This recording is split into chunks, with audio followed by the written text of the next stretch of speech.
This is a Balanced Brain podcast with your hosts, Melanie Nicholson and Sean Clift.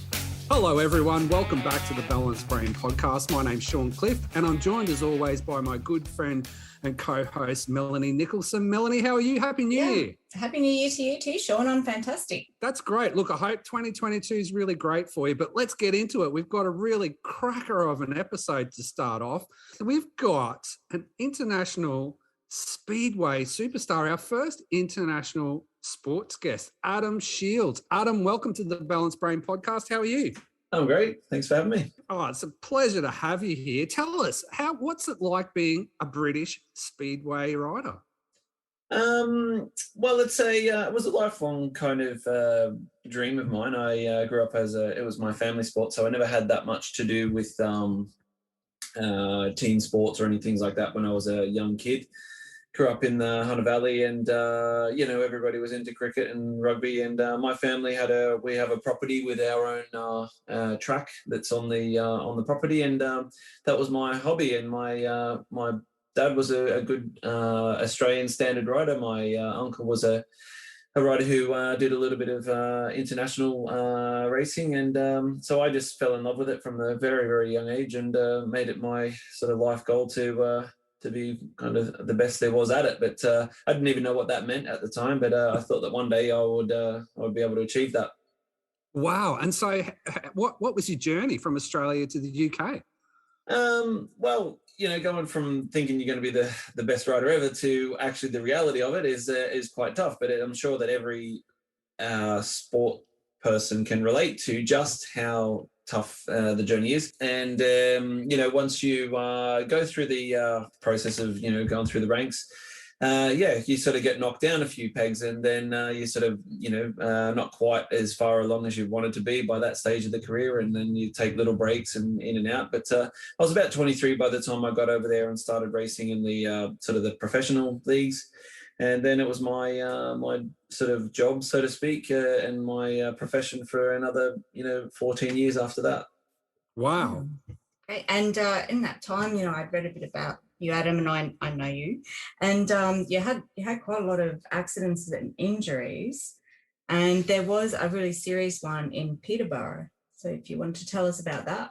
Yeah, I was just starting to go quite well, and on the sort of the international stage as well. I've been racing in the sort of the domestic leagues, and just started to really sort of make a nudge into like the sort of the higher levels of competition. I just sort of got a little bit out of step on one corner of one race, and sort of fractured my back. So that put me out for a few months, and curtailed my season. I didn't actually get to finish that year, and came back actually stronger the following year. So it's sort of strange how that happens sometimes. Like the really big setbacks actually can then, can somehow not even, have too big of an effect, and you can come back, and still do okay out of it. So, that was one of those things. That particular one was a bad one, and it's still actually there reminding me each day. I still have little bits of back pains and stuff like that, but it's just one of those things, and it's just all part of the journey.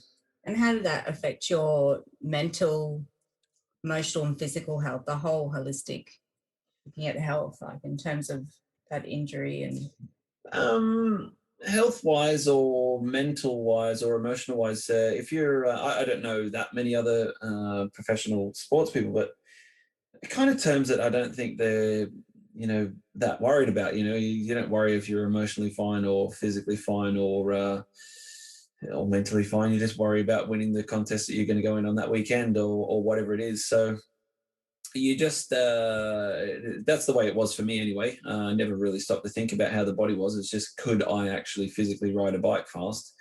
And that was always mentally the goal, and then emotionally you're happy if you're winning races. So it's sort of one of those things where none of that sort of started to make any sense to me until after the sort of career ended, when some more of the injuries started to accumulate, and sort of the life takes a bit of a downward turn from there. But that early on, those sort of early kind of severe injuries, didn't affect me physically, mentally, or emotionally that much.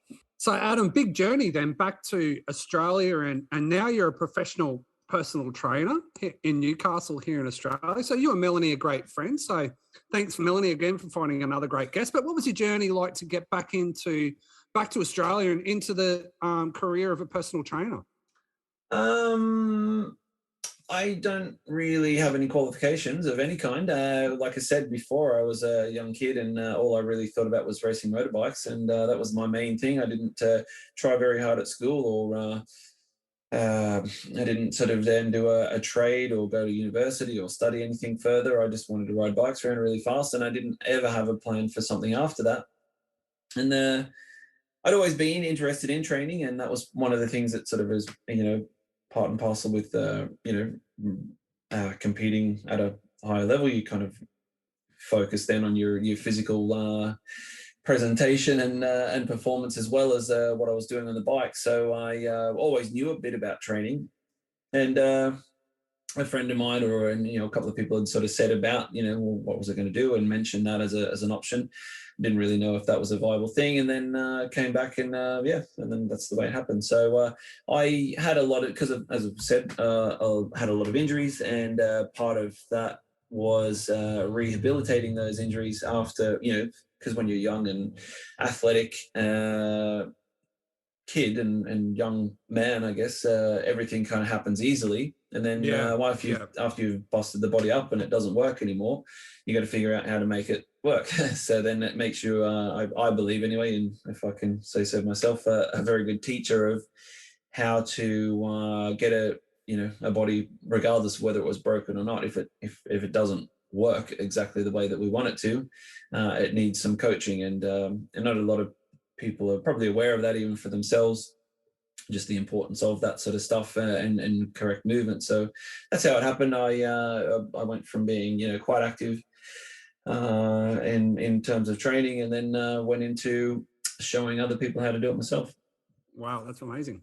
That's a big transition from international speedway star to being a PT in Newcastle. Like, how did you find that? Because that's all you'd known, and then you came back here and you would have been away for a while and connecting back with mates and that. But that's a big transition. How did you deal with that? It's hard. I mean, because I was Speedway. Not a lot of people really understand Speedway unless you know about Speedway. It's a racing competition where there's not a huge amount of riders, but there's probably more competitions than there are riders. So, for instance, I raced in three national leagues, which were the Polish, British, and Swedish league. And then so we would be racing, the guys would be racing together on let's say a Monday night in England, and then we'd fly to Sweden on a Tuesday morning and then race there on Tuesday, fly back to England for a race meeting back in England on Wednesday, maybe Thursday, Friday, back over to Poland on a Saturday, and then we would do our Polish league match racing on Sunday, and then that's the week over, and then we've been on sort of 3 or 4 flights by that stage, 3 countries. It is really kind of, I can't imagine another sport that's has anything like the travel it's demands. grueling. It's really grueling. It's pretty insane, and it lasts for 7 to 8 months of the year. And then in answer to the question, coming back to then just waking up and showing people how to do some exercises after that was very different, a major change. And from going to, I don't know, maybe I sometimes hazard a guess that it might have been like 20 hours sleep, a week, without any exaggeration. Unless you're seeing the schedule, you wouldn't believe that that's even a realistic thing to say, but other riders know that I'm telling the truth about that. To then, having plenty of time free. And, it was just really crazy transition. And I still don't know if I'm quite, settled back down yet, So, but it's it's been 8 years now, I think, since I've been back. So, trying to just fit back into, fit in with normal people again. Great. Well, Adam, one of the big reasons we wanted to get you on the show was to have a chat about particularly people around our age group, Melanie and I around that sort of 40 to mid 40s vintage. And we wanted to have a bit of a chat about, what's some of the things that you would recommend for people that are in their 40s or in their late 30s? What sort of changes are going on with their bodies, and what should we be doing to keep sort of fit and strong and healthy body-wise at this age in this time of our lives? Look, I mean, I think you've, especially if you're talking specifically about, mid 30s plus, you've probably got past the stage of being experimental with the sport that you think you're going to be successful at and all of that kind of stuff. You've probably passed that. You've probably already, if you're going down the family road, probably already made the decision to do that, all that kind of stuff. You nearly, your life's not over, but it's on that sort of it's different. Yeah, it's taken that path, and it's sort of on the way that it's probably going to stay. So like I said, the sport's done. The injuries that you've probably accumulated over years of sports, if you were a sporty person, all that stuff's happened. And then you kind of, whatever you've got, whenever you pick that time or age, that date, whenever that is, from 35 on, it's what it is, but it's about to get worse and harder. So whatever it is now, and if you think that it'll probably get better by this time next year, if you don't do anything, it'll just, that sore shoulder or those, creaky knees or whatever that you've got are about to get better. You've been for a horrible shock that it's about to get a whole lot worse. And even if it's kind of painful and uncomfortable now, to get out and do the things that you feel like you ought to do, it's only going to be worse the longer you wait. And that's kind of the thing that I would like to say is that, just for anybody that I speak to about training, it's to just to get started. The waiting around and hoping that one day it'll become easier or easy it's not coming. So get on with it, and then the rewards come from that. Great. So how would you approach someone starting for the first time? Is it steady as it goes, or do we get into things straight away? What's the best approach? Well, my personal belief is that if you're not doing strength training, then you're kind of wasting time running, cycling, swimming, climbing stairs, all of those things. If you're doing those activities, you're wasting your time that you could be doing actual strength training. And why do I choose strength training over anything else? Because I've had all those injuries, and I know that running, cycling, climbing upstairs, all that kind of nonsense just makes you more sore, or probably puts you further away from where you want to be, which is being able to move correctly. Like I said, from injuries. And what I've noticed is after, recovering from a broken pelvis and the broken back that I spoke about, all shoulder injuries and elbow injuries, all the kind of stuff. I remember how I was when I was trying to recover those injuries. And it's exactly like the people that I'm training now who've just been inactive. It's exactly the same stuff. And running and cycling and stuff was only making it worse. And that's why I almost forbid people from doing those things. And so it's a little bit dogmatic from my point of view. There's obviously, you can find plenty of examples of people that who've got great stories about their morning jogs that they do or whatever. Well, that's fine for them. But if your hips are sore or your knees are sore or something like that, then strength training is going to be the way that I would sort of recommend that you go. So if it's where to start is join a gym and figure out how to move progressively more weight than what you started with, or to accumulate more strength than what you started. So if you can't then figure out how to do that, that's where people like myself and people who work in the industry can help out. So what do you do about in the last couple of years? Obviously, we've had gym closures, gym back open, and a lot of people doing outdoor stuff. So if you don't have the gym, what would you suggest for people? Because that's not always accessible. Yeah, Yeah, and it's it's very, been hard. very, very, very tough. You can still replicate some of the strength movements with, moderate amounts of sort of weight. Even and I had to adapt to a few of those things as well. But yeah, it's been really tough, and it depends which way you want to go with the conversation of whether or not that was a productive thing to close down gyms and things for health Yeah. reasons and safety. Yeah. Which Seems is ridiculous. Well, is, and it's also, yeah. and of course, diet's a big part of that. But it's incredible, like the levels of, I know myself having put on weight for the first time in a long time. Like there's just a lot of, I think people can have considered the last couple of years to be really detrimental to their physical health, and putting on a lot of weight. People were eating a lot and, comforting themselves over the last couple of years. So it feels like a lot of people are starting back at the beginning of that journey. Yep. And so if we're looking at things not being predictable, even for the foreseeable future, like where do you see that going in terms of getting people motivated to stay exercising, to stay fit and healthy, or to even get them back to where they probably were pre-COVID, where they felt like they had more control over those aspects? Yeah, well, I guess the thing with that is that if you're limited and you can't go in, and as I've just said, I believe that's the way to go forward, is to go and join a gym. If all the gyms are shut, then you can't go and do that. Then the alternatives are much more productive to then go out and go swimming or walking or riding or that, then watch a Netflix series from one, episode to the next or, series to the next. So, but of course, that's a way of doing it. But,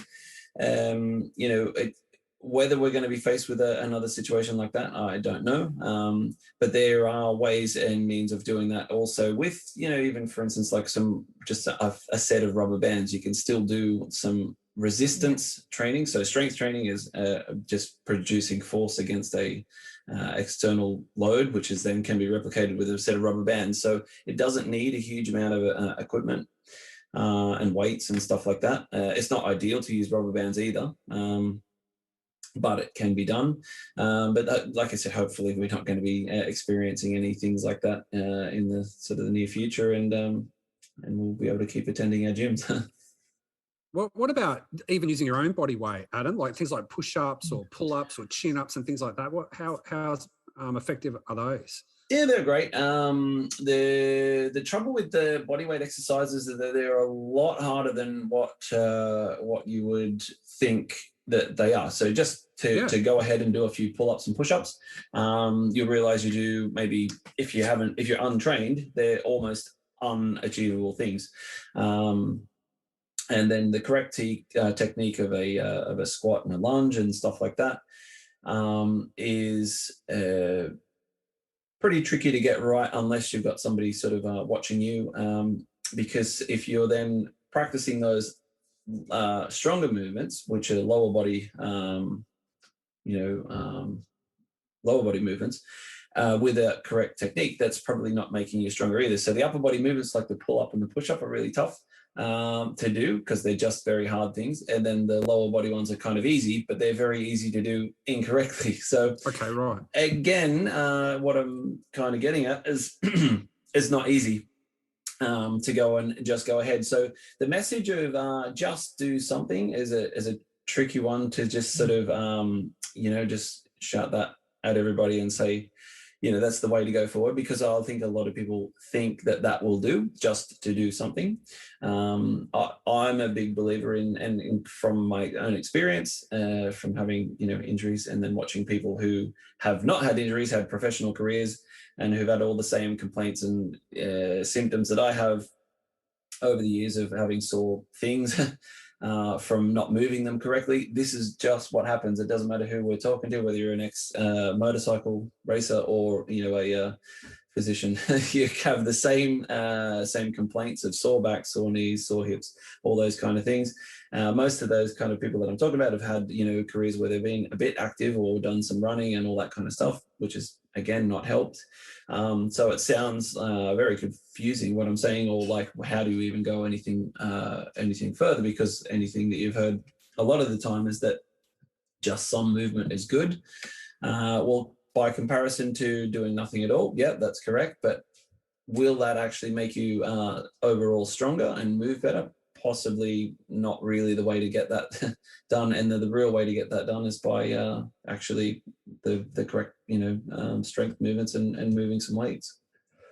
So, Adam, we know you're not a dietitian, but obviously diet plays a big role in maintaining physical health. So tell us about your own diet and what you suggest to listeners would be a way to balance out physical exercise and have knowledge of how diet fits in with exercise. Yeah, being not a dietitian myself, but I've always been fairly aware of what makes you gain weight anyway, which is for the most part people's problem. If you've got, intolerances and stuff like that, then that's when you need to go and see a dietitian. But if your problem with food is the relationship that you just have too much of it because you're gaining weight, that's a pretty easy one to solve, is just to be a bit more aware of what's in the foods that you're actually putting in your mouth. So, and if you've gained any weight over the recent periods, or you've gained weight since you were 18 or whatever the case may be, that probably just means that there's an excess of calories that you were taking that you could avoid having if you can be a little bit more careful of what your choices are. And that's really the key to it, I think, is that to know that some foods out there just stack on the calories very fast and mean the weight stacks on very fast. I've been experimenting with a lot of different diets and things myself, and always have sort of varying degrees of success with weight and weight gaining and trying to gain muscle and strength, and all that kind of stuff comes into it. But generally, for what most people need to know to maintain a healthy weight, it's just the amount of food that they're sort of taking in. Really, it's quite a simple thing, but it's just very hard to moderate yourself, because cravings start and it's very hard to say no. So what you're saying, Adam, is that, of course, there's issues around what carbohydrates and sugar and stuff like that, but you're saying it's even more simple than that. It's simply just the physical amount of calories that you're taking in. If you're healthy, it's for long-term health. There's obviously a lot more comes into it than that. But to get you started on the right track of whether or not you're going to gain weight or lose weight, the main thing that you would need to focus is it a calorie surplus or a calorie deficit that you're in. If you're in a surplus, then you will gain weight, doesn't matter who you are. And if you're in a deficit, you will lose weight, doesn't matter who you are. It's a fairly straightforward thing. It's backed up by plenty of knowledgeable people, far more knowledgeable people than me, but it's very hard to prove it in experiments that you've done yourself or people that because they haven't actually done it. Because yourself, if you're then being really, really honest with yourself, whether or not you've snuck one of those sandwiches in, or an extra burger or whatever it was, it's very, very hard to do that. And if everybody has tried a diet before, they know how hard they are to stick to. That's why then diets that have a prescribed amount of things that you're supposed to eat, like whichever the diet might be, they're very, very hard to stick to. That's why it's good to try and eat foods that aren't as calorie sort of rich, and then and it's quite often the tasty ones that are of course, that are like that. The combinations of fat and sugar are in most of the faster foods that we want, and the ease and the cost of those things make it just almost forcing people to gain weight, because it's easy, it's cheap, it tastes great, and what more could you want, really, apart from not gaining weight? But the trouble is the stuff that will stop you from or gaining weight, or actually encourage you to lose weight, might not be very tasty, might not be as tasty, and there's always these people out there trying to sell you diets and stuff, and tell you that theirs is the most tasty one, and you don't have to eat bland food to lose weight. They're just trying to sell you something, because anybody who's tried their things then realize that those kind of foods aren't that great either. So it is possible. You just have to then sort of be in the correct mindset, I think, is the main thing, is just to sort of see, look at, what you're doing, and then just sort of say, right, well, by this time next year, not this time, I've got a wedding to go to in, 6 weeks time or nonsense like that. It's like, we're talking long term, and even 1 year ahead is very short term as well. So, you can't see those kind of huge results that most people expect, because they, did without, bread for a few days, and they feel like, I should be in those, small jeans or whatever, just after a few days. It could be a year at least, before you're seeing like the actual results, which mean that they're, long term and that are there to stay. And again, it's not sexy. It's not what you'll get sold by people who are selling Adam, stuff. it's such a shame. So what you're saying is, tomorrow when I'm at work and I've been busy all day, if I only have one less pie a week, it's not going to make much of a difference, is it? Yeah, it's tricky. I mean, like I said, it's if you can't hurry these results, you can't hurry getting stronger, you can't hurry weight loss or all those kind of things. It's really tricky stuff, and what's so harmful is the like, I'm making things sound complicated, I guess, because they are. When you listen to convoluted sort of stories and stuff like that you hear on the stories that I'm telling sound a little convoluted, but the people on the internet that are advertising stuff, they make it sound so simple, and then you try that thing and then it turns out that it doesn't work, because it's not simple and it's not fast, and it's not one thing. It's definitely not as easy. But that's one thing that I kind of have always enjoyed, for some weird reason. I don't know why that is, but just the grind of it, the struggle of that. Okay.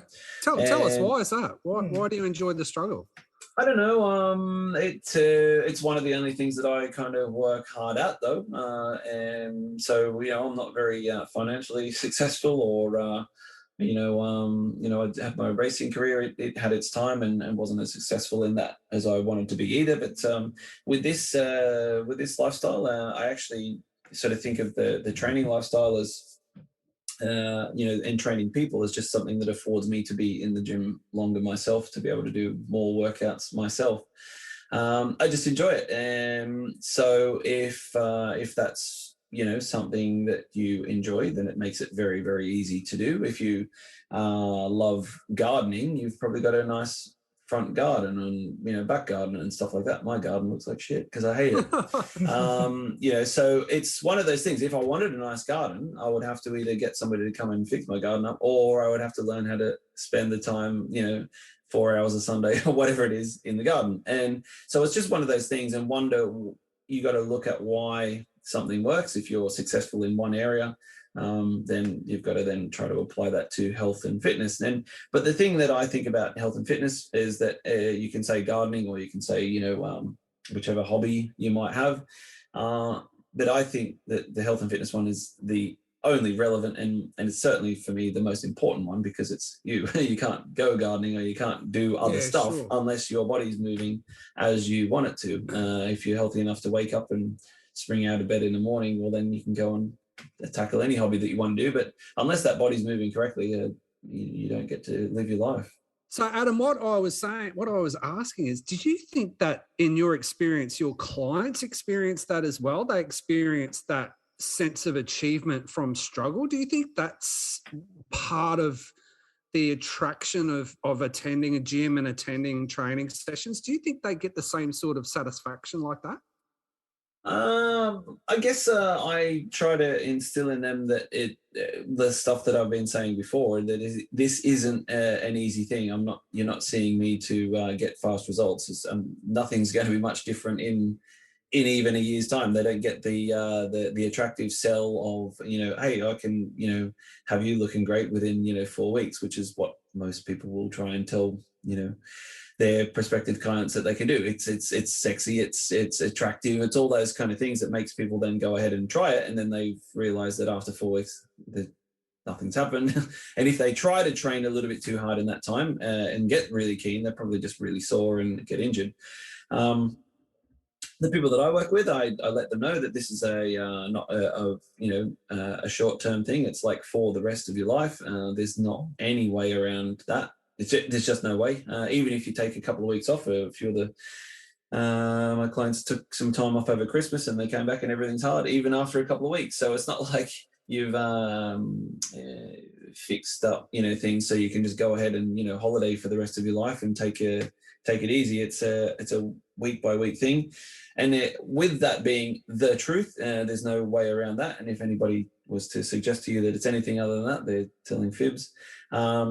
That's where you really need to somehow find some enjoyment in it, because it is for the rest of your life. It's for a couple of hours minimum per week for the rest of your life. So you're going to have to try and make it enjoyable. And a great way to make it enjoyable is not to make it too hard. A lot of people think that they better get in the gym and like thrash themselves. That's not what getting stronger means. So where we just choose a set of activities, try to do them well, and then try to do them fractionally better next week than we did today, and that's really all there is to getting stronger. Because if that's the case, if it's slightly better than it is, slightly better next week than it is this week, then that must mean that we've just got stronger than we were. So that's really all there is to it, and it takes a lot of the confusion out of like exercise selections and how long you're meant to be doing it for and all this kind of stuff. It's just, we've just got to do it a little bit better than what we did last time. And that's never really all that hard to do. It's just hard to actually get there. That's the main thing for most people, is let's say the motivation or the commitment to just turn up. And especially if you've got somebody helping you do it, then that's some of that motivation and confusion comes out of it. But of course, not everybody can do that. So just then setting a task, and there's good information online to look up how to sort of structure a training program. But it's got to be consistent, and like I said, absolute bare minimum, a couple of weeks, for the rest of your life. But and again, that's not very exciting news to hear, because it sort of sounds like a bit of a life sentence. But if you kind of enjoy that journey, then it's kind of a cool thing to be sentenced to, because it's like you just get to do it, you have to do it. So you kind of look forward to it and enjoy it. So you've got long-term clients, but when you first started, how did you manage expectations then? Like, how did you kind of educate your clients into the way you train and to change that mindset and of your approach to exercise? Because I would imagine there'd be a lot of people turning up going, I want to look good in 4 weeks, or I want to, a lot of people go to a PT for that.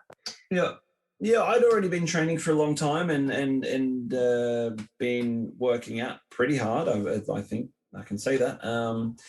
And I never really noticed that much difference than in physically, in terms of, because I was never overweight and had to trim down, but I didn't grow like huge muscles and didn't have like the physique that looked like it was in a action movie. It didn't look like Schwarzenegger or something like that, because I was already aware that those kind of things didn't come, first of all, naturally, and also easily. They weren't because they went and joined a gym and then got that within a few weeks. So even my experience of when I first started as a trainer, I'd been training myself for 20 years, or 15 years, I suppose, prior to that. So I knew a lot about how the process worked. So probably wasn't as confident in explaining that to people. And if they were saying, oh yeah, my friend got some fast results, and I wasn't quite confident enough to say, well, no, they didn't, or that kind of thing. But now I am sort of much more confident in that.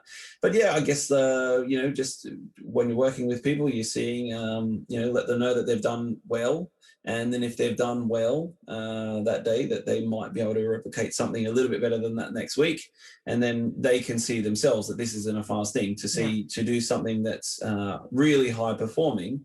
And they're already doing, let's say, for instance, a 30 kilo squat, and then they see somebody else in the gym doing a 150 kilo squat, they know that the increments to get to 150 are very minute and very gradual. That means that person doing 150 has probably been there for 7 or 9 years and already. May involve some steroids. Well, that too, but that's sort of that's something that's out there. We don't need to even worry about that. I've never really worried about whether people are doing that sort of stuff. It's sort of it's a fun topic if you get into the gym, but it's one of those things where it is out there, but you don't really need it to be able to move well and enjoy the gym experience.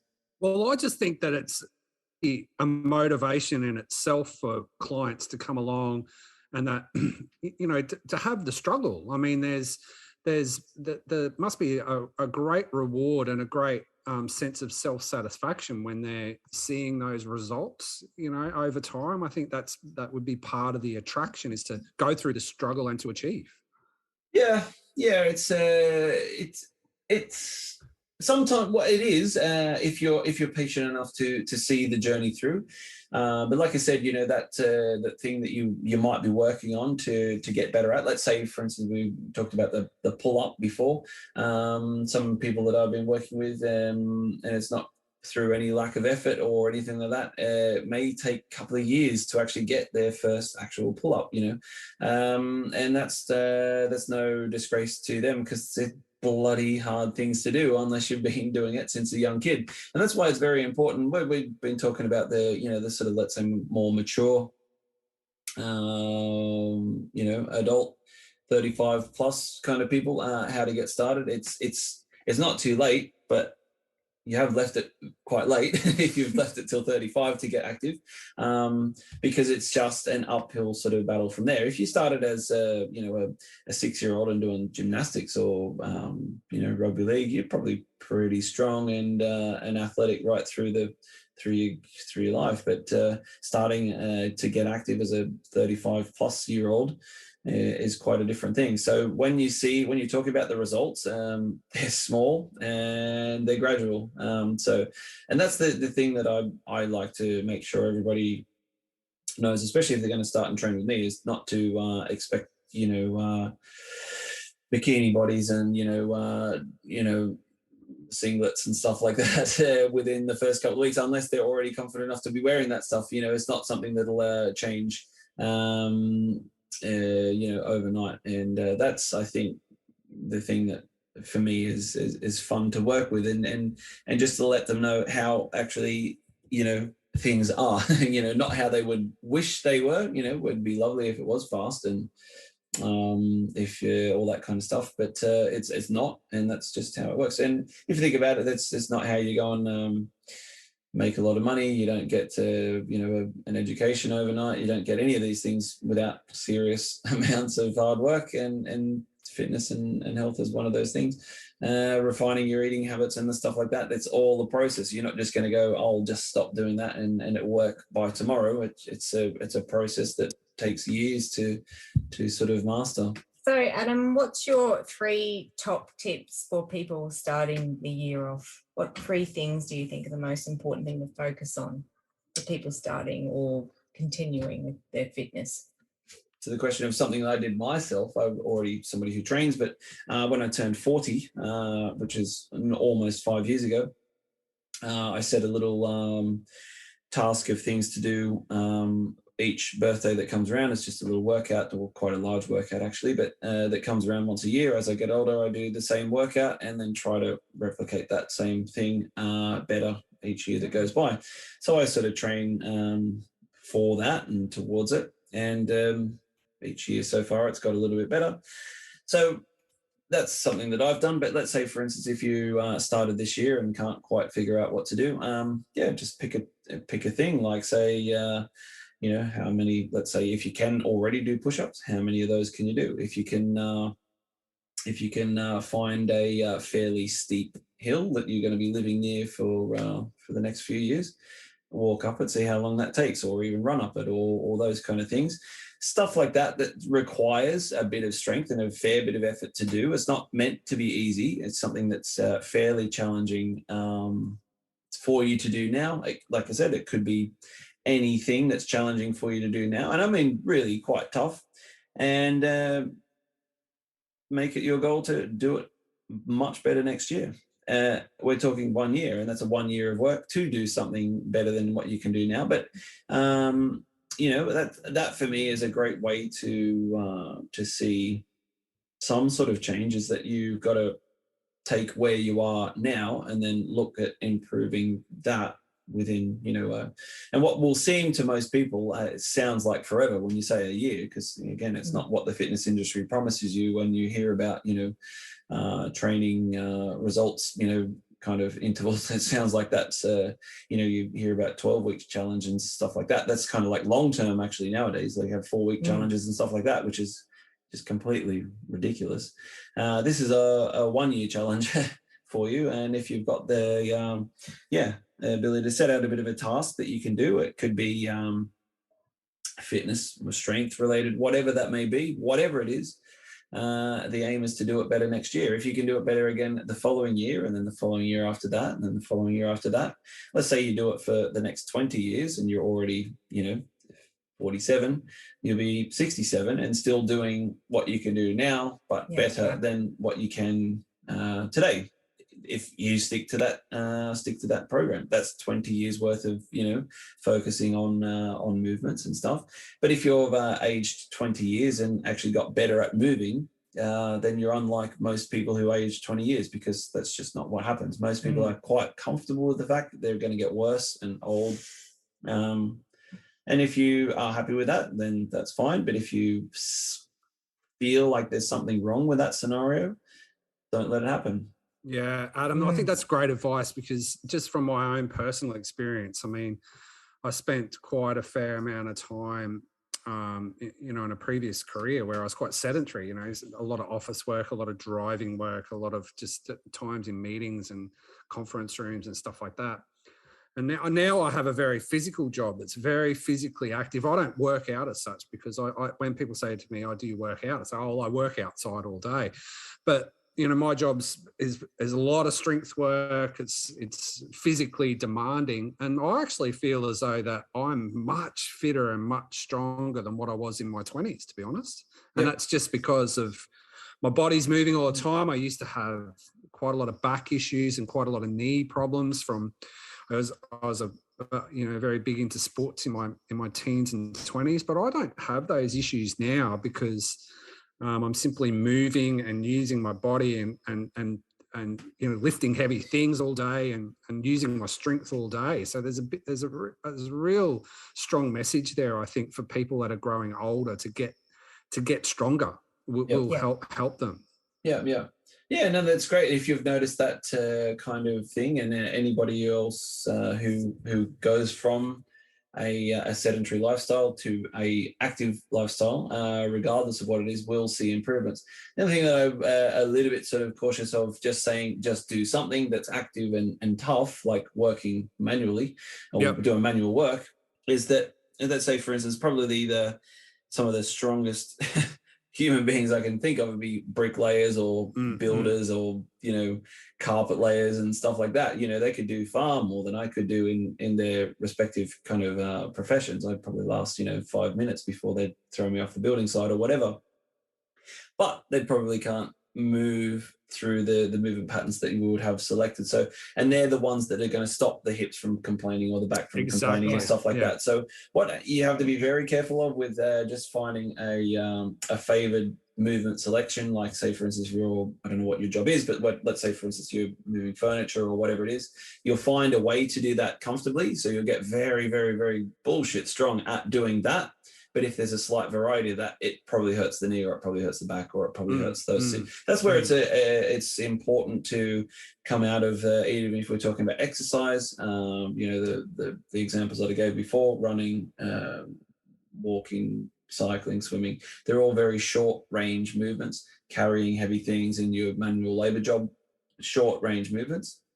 What we try to do, what I would like to recommend people to do is, full range movements. So that's a full range squat or a full range, press overhead, or these kind of things. So not just shortening the things up, because that's what the body really wants to sort of feel kind of nice and healthy, is to actually move through its full range. and that's where the stiff sort of joints and things come from, is not exercising their full, Right. So full range of movement. So you can feel good short term by starting to become more active and stronger and stuff like that. That'll feel better than being weak, but it won't possibly feel as good as being strong and mobile. What I mean by that is being able to squat right down deep and, push something up over your head and carry it around and stuff like that. Yeah. And probably, I'm 45 now. So if I want to keep doing what I'm doing, I've got a small garden maintenance sort of landscaping business. Yep. So if I want to keep doing that, then I should probably start doing more training. That would be a good recommendation. Yep. Well, the strength you will be getting from moving the stuff around that you need to move, but then you could probably get away with, or not get away with, it would be beneficial for you to do calisthenics training, which is essentially just means body weight training. If you're able to do those kind of things, that'll keep you mobilized. Mobility means the ability to move through a range of movement. It's not anything that connected to flexibility, which is a lot of people think that, oh yeah, my hamstrings are a bit tight, or those kind of things, that they need to work on that before they need to do their squats and those things, when actually the mobility stuff comes first, and that will actually help along the flexibility too. And a flexible, mobile body will feel very good with some physical strength as well, possibly for the rest of your life. And you won't be sort of one of those aged people who then starts to go, I would have done that on the weekend with the kids, or whatever your story might be, because of, some being tired and sore and stuff like that. You should just be able to live your life until, I don't know when, until you can't. Mel, how can we wrap things up? Let's talk about one other thing that I wanted to ask you about, Adam, especially after this, time of year, gone through Christmas and New Year's. How does it, the indulgence of party food and alcohol over that festive season, how much of an impact does that have on people's health and fitness? And what's your advice around, balance, basically? Balance, yeah. Yeah, well, I like to enjoy as much things that everybody else does. The thing is, though, with it is not to beat yourself up over Christmas. Is that Christmas is just a collection of days, and they accumulate up. But when we're talking about a year challenge, let's say. Well, then that sort of gets softened down into the amount of days that there are in a year. So let's say, for instance, if you wanted to try and lose weight in December, it's probably not a good time to lose weight. So when you get on the scales in January and you think, oh yeah, I'm fat now, because you are, but it doesn't matter about January, because we've got still until, next December. And if you do put on a couple more kilos next December, well, hopefully, if it's weight loss that you're talking about, the 7 that you've kind of like gradually dropped down between now and the end of December, then another 2 on will mean that you're 5 less than what you are now. So this is always a way to think of going ahead forward. Don't beat yourself up, if you like, drinking, if you like cake, if you like stuff like that, just keep enjoying it, but try not to do it every day. If you find a way of regulating that, so it's a weekend thing. So even if you do, or then it can be an every other weekend thing. So let's say, for instance, you're doing 2 days of, indulging a week, or it could be 5, it could be 7, who knows what that case may be. But if it's, let's say, for instance, 2, it's quite often the case. Well, if you then made that 1 day, then you've already halved it. So, and if that's relying on you being honest with yourself and having a sort of a good lifestyle on the 5 other days. It's about not being like all or nothing, is it? Like, I think people think, especially over Christmas, I've blown it for a few days, I may as well blow it for the next couple of weeks. But really, like, if you do have 2 or 3 big days, you really could go a couple of days with very low food. We're actually about to do a brain snapshot on my 3-day fast that I tried, and it really helped me after just eating and drinking over Christmas. I felt so much better. But yeah, it's that all or nothing mentality that I guess a lot of people struggle with. And then you don't have to go, just because you had a few days over Christmas doesn't mean then you have to go 2 or 3 weeks over Christmas and finish off the ham, like it is. Yeah. you get to, if you need to indulge in the things that you need to indulge in, then go ahead. I mean, it's one of those things at which you just can't beat yourself up for, because I think that's the trouble, is that you sort of think, oh, I shouldn't have done that, and then it makes you feel worse. So just go, no, I enjoyed that, and own it, and then go work, for the next, little, I suppose you can call them treats. I don't really like to think of it like that, but if you need to think of it like treats, it's just part of life. If you enjoy that stuff, and you want to have a life that you can claim to enjoy, that's probably going to need to be part of it. Just try not to make it a habit. And like I said, don't beat yourself up, because it's a long-term thing. If you're sad and depressed about things that have happened in the past, then you'll carry that into the future. If you go, I really enjoyed my Christmas time, and I'm working hard towards bettering things for this time next year by performing a task that was that we talked about before, setting out in front of you. I don't see anything wrong with having a Christmas time, and then when birthdays come around and all that kind of stuff. It's just that, of course, when you the biggest trouble is nothing to do with actually Christmas anyway. It's it's the convenient Friday night stop off at KFC, or that's generally the worst thing, because it's not the 4 days, 5 days, or whatever over Christmas, because that's 4 or 5 days. It's the 50 Fridays in a year that you stop at KFC. Lucky KFC's running out of chicken. But that's really good. It's really good advice what you said before, though. So, I mean, if you say, like, if you make it really simple and you say, well, if we're having takeaway 2 nights a week, we just cut it down to 1 night a week, and you've halved it. Like, that's a really simple way of looking at it. Yeah, it's an easy way. I mean, it's not foolproof, that one, but so long as nothing changes on the other days, then you have actually halved one of those days. Now, there's much more to learn, but you've got to have to start somewhere, and that's maybe a way to start it. And if that's doable, Mel mentioned fasting before. That's something that I've been experimenting with a little bit lately, and feeling some amazing results from that. But sometimes that's a little bit too much to suggest to somebody to go and just say, hey, you're not going to eat for 2 days. I mean, that's just too much to do. It's also too much to say, hey, here's the workout program that I do. You've got to then work out where you're at, and starting something like that, just replacing one of the if it's a biscuit that you have with morning coffee, then have an apple with morning coffee. Just see how that feels, or whatever the case may be. Now, that's not a huge saving in calories that we were talking about before, but it's a change of habit, and it's a way of then introducing new things. Because remember, it's not about getting into a pair of jeans next Sunday. It's about, being healthier, in 30 years' time. So it doesn't matter too much about whether or not it's hard this week, because it is. This is the point that we were trying to make earlier on, is that it is hard. You're not going to find a way that's easy, because that would be ridiculous to think that you have found a way that's easy and nobody else can. We've just, other people have adapted to it over time, then become, comfortable enough with it and enjoy it enough to be able to then make it their lifestyle. But there's no easy fix or easy start. This is not the, hey, what you should do, and this will be, this will work for you immediately.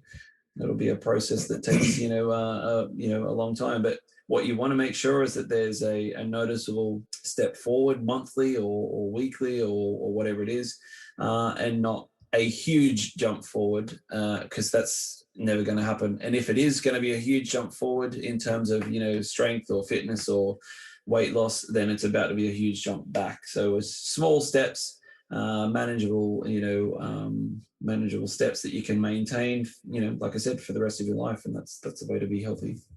Well, Adam, that's a really great advice. I think that's a really great way to wrap up this episode. I really appreciate you coming on. Yeah, thanks.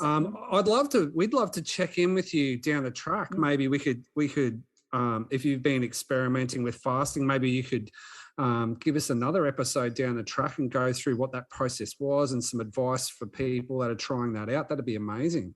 Yeah, no worries. I can always do that. Thanks, Adam. It's been a real pleasure meeting you.